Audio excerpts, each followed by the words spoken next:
Hey guys, what's going on? This is another Airsoft Dude One production. Today I'm going to be doing a short overview, or re-overview for that matter, of my Air Force Pararescue and or PJ loadout, starting from the rifle and or starting from the helmet to the rifle, then to the kit. Then I'm going to do a more in-depth review of the JPC itself. From there we're going to go to the helmet. Currently, this video is being taken on my Contour, or my Contour Roam HD2. This is the mount I use most. Sorry, I had to take this off there, fogging. This is the profile mount. I do not like the arc rail mount because it seems too far off. Then up here, I've got a bungee web, some paracord, a U.S. flag that I got at a U.S. flag patch. That's kind of cool with the air splat on it that I got from one of the milsim operations I did. Up at the top I've got a rotation mount for the Contour, so I can angle it so I can actually turn the Contour. I'm going to be experimenting with that the next time I get out to the field. General arc rails and whatnot.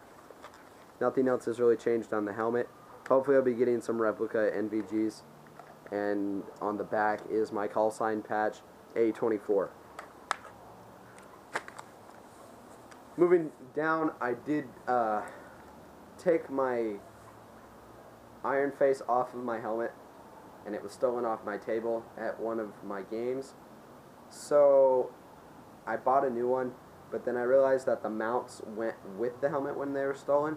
So I do not have the mounts for it, which I'm going to have to buy, because right now I'm just using this, which is honestly more realistic, but I don't want to get my teeth shot out, obviously.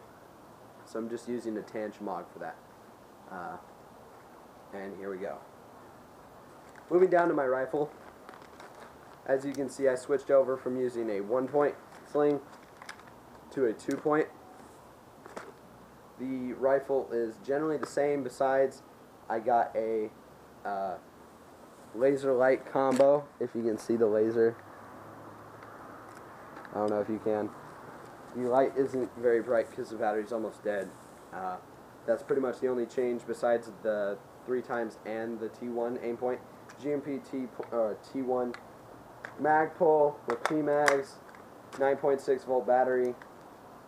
That's pretty much it on the rifle. You know, glow stick, first aid in the stock. Now moving down, this is a modified AFG, or angled foregrip 2. This is the second one, and if you take this away, it's just a chopped AFG. I like this a lot more because when I go to shooting position in the left, or on the left side, it's very comfortable to transition because I'm not a left-handed shooter at all. I'm not very good at shooting left-handed at all. And it's just more comfortable and feels more natural. Whenever I can, I try to stay to the right side because that's my natural shooting position. But if I had to transition, it's more comfortable. And it is more comfortable for me shooting right-handed as well, because I can go from pushing forward on the rifle to pulling back on the rifle depending on what the situation needs. And then I can also reach around to the top and hit the light whenever I need.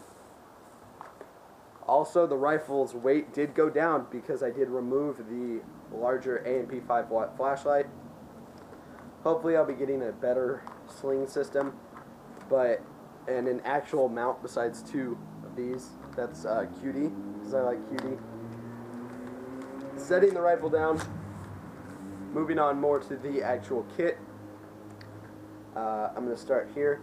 I've just got general little medical scissors, just in case I need to cut some kind of paper, zip ties, whatnot. I've got 3 mags in the mag insert that comes with the vest, a 3-foot zip tie, a glow stick. I'm going to go to my right side of the vest. I have a climbing carabiner. I have a 30-round 12-gauge Airsoft shotgun shell that you can see if I pull these two back. That's pretty much just a BB holder, just in case I run out of rounds. Last resort, I know, but you don't know, I've got my Singer patch that's in ABU camouflage. Then I've got U.S. Air Force here. In the admin pouch right now, currently I don't have anything, but generally I put my phone, my wallet, well, sorry, my phone, an extra battery, my multi-tool in there. Moving across, I have a 40mm grenade pouch, which is holding actually my buddy's Midland radio, 40-mile distance, really nice radio. I'm going to be getting a set of 2 soon as well, just because I like them, and then contacts are coming.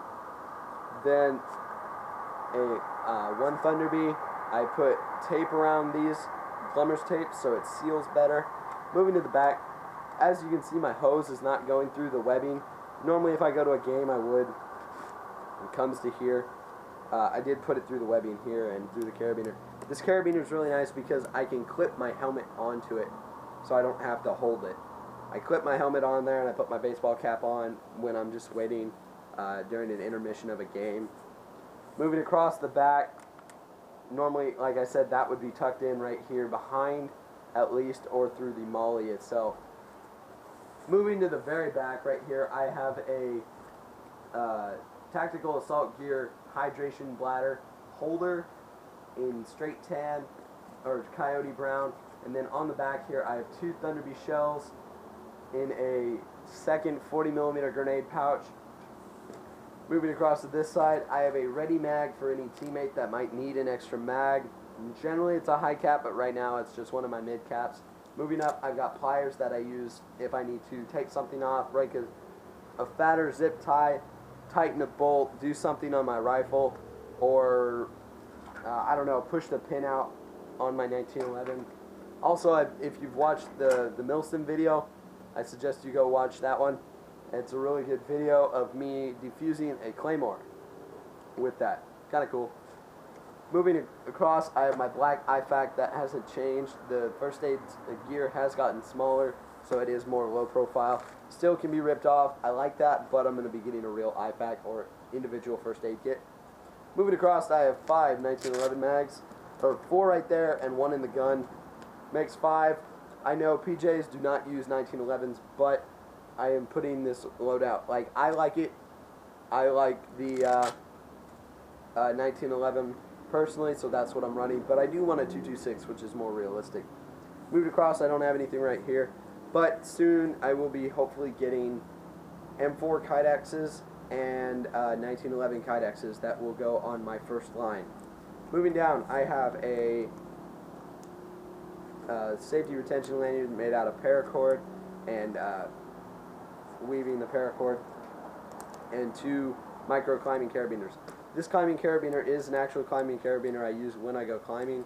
These are not, I wouldn't really trust my weight to them. It's kind of just for the look until I get an actual tactical assault gear one.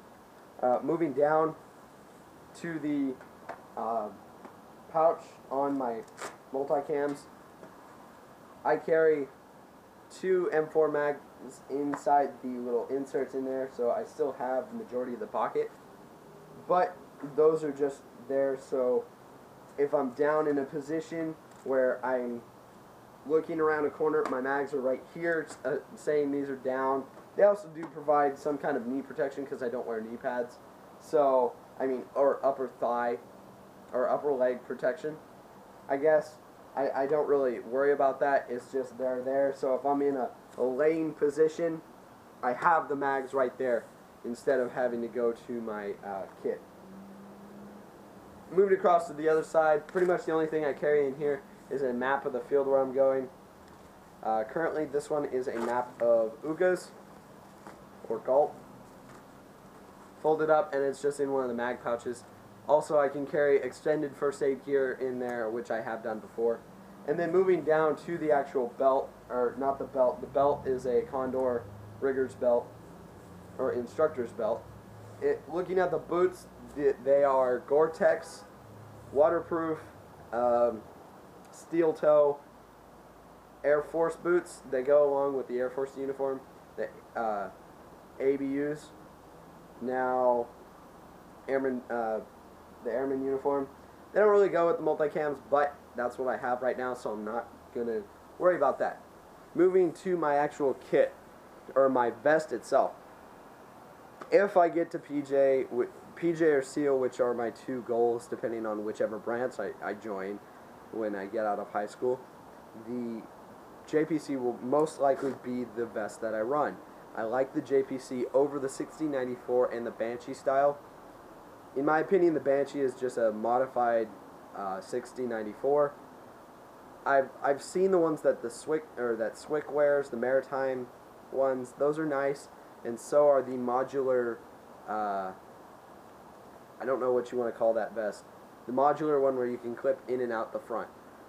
I like those a lot, but if I were to go PJ, this would be the kit that I would run, just because it's streamlined. There's nothing on the sides. If I felt like I needed armor on the sides, I could put armor inserts on the inside. It's just a very modularly set up vest, and I like that a lot. Just because there's molly everywhere that there is on a 1694. There's just about the same amount of space that there is on a 1694, just in a more lightweight, low-profile system. Something I need to get is shoulder pads, though. That's the only pet peeve I have, but I do really love the integrated admin pouch, so you don't have to have a big old pouch sitting right here. Like I said, I love this vest a lot, and because I love this vest so much, I'm thinking about buying an actual Cry off of eBay or something. If one pops up on Craigslist, it'll be gone. So, I do have TMC replica plastic plates inside here, which kind of give the vest its form. Also on the back, I have one. The plates are both filled with, actually each plate is filled with 1 gallon of water, which is about 8 pounds. They actually come out to weigh 8.4 pounds, but that might just be the extra weight of the plastic and the tape that I use to seal it off at the top, and epoxy. That's pretty much all I have on this vest. The vest is just a very well built, and I love the system on the back of, you can't see it, but it's bungee cord, so that these have play in them. As you can see, you can pull these different, if you can tie them at different places, so if you're a different size person, it will fit you. Believe me, this vest will fit you no matter who you are, if you're tiny or small. Honestly, I'm a smaller guy. I'm only 5'8", or 5'8", 5'7 and a half, somewhere around there. I'm not a very large guy, and this vest still fits me perfectly. So if you're a smaller guy, my buddy has worn this vest, and he's about 3 inches shorter than me. He said it was very comfortable to wear as well. And then I've also had a buddy who is about a foot taller than me wear this vest. Also very comfortable. These shoulder pads are very adjustable, and it's just a very well built vest. The only thing I do suggest you get is shoulder pads, because if you're not wearing a collared shirt like I am, these might get on your neck and might rash up your neck. I've done that before. I've taken my multicams off, and I was just wearing my undershirt, which you can't really see, and my undershirt, and it scratched the heck out of me. Like I said, I highly suggest this vest. You can get it off not eHobby. Well, I'm sure you can. You can get the JPC off of actually every airsoft manufacturer now. All the ones carry their different ones, like the Avenger or the jumper plate carrier. EB Airsoft is what I was thinking. EB Airsoft, you can get a lot of stuff really cheap. You just don't really know about the quality. E-Bike sells them. Airsoft Extreme even sells them now, if you can find one in the right color. So this is my short overview. In the future, be looking for new set of multicam pants, because